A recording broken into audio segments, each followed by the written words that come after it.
Аттестация проходит в форме экзамена, билеты, комиссия и дополнительные вопросы. Экзаменуемым необходимо блеснуть знаниями и ораторскими способностями. Ведь гид в своей работе должен уметь захватывать внимание слушателя. Магомед Тимурзиев в сфере туризма более 10 лет. Он ответил на оба вопроса по билету и уверенно прошел испытание. 7-й чудо-тур маршрут создан после того, когда был конкурс, всероссийский конкурс «7 чудес России».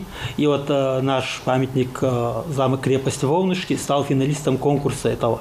И вошло, как бы сказать, в семерку 7 рукотворных чудес России. Павел Бойко приехал на аттестацию из Кисловодска. Его работа – влюблять туристов в Кавказ. В этой сфере молодой человек с 2007 года. Из первых минут выступления перед комиссией понятно, что экскурсовод блестяще изучил Ингушетию. На мой взгляд, самое большое скопление самых сохранившихся башен в горной Ингушетии как раз-таки располагается в комплексе Эрзи. Название переводится как «Орел». Бытует предание, что неподалеку от этого комплекса в момент создания горного селения и на момент начала строительства башен фамилии, которые расчищали лес, обнаружили гнездо орла.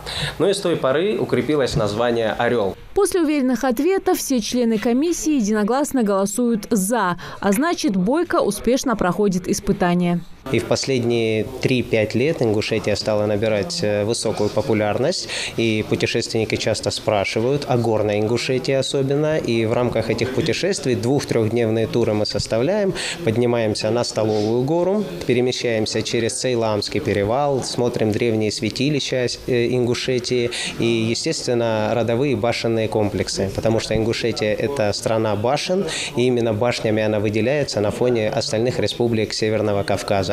Ну а такой красивой флоры и фауны, как в Ингушетии, я считаю, нет нигде более, и особенно в летнее время, вдыхая ароматы луговых трав и любуясь историческими памятниками, мощными горными реками и познав гостеприимство горцев, путешественники получают максимум положительных эмоций от посещения этого края. Сейчас в регионе действует около 35 маршрутов, которые проходят как в равнинной части республики, так и в горах. Самые посещаемые пролегают в Джейрахско-Асиновском, историко-архитектурном и природном музее-заповеднике. Именно поэтому большинство вопросов связаны именно с горной частью Ингушетии. Особенно в республике Ингушетия аттестация уже давно требуется в связи с чем? В связи с тем, что у нас большое количество памятников культуры, истории, обычаев. И республика Ингушетия – это как жемчужина Кавказа, музей под открытым небом, в который въезжают, как район, въезжают сопредельных республик и проводят экскурсии. И не всегда данные экскурсии являются качественными, соответствующие действительности. Теперь такая процедура для экскурсоводов обязательна. Не прошедший аттестацию не имеет права проводить экскурсии по региону, даже если он ИП, или, как говорят в народе, работает на себя. Заявки подали 10 человек.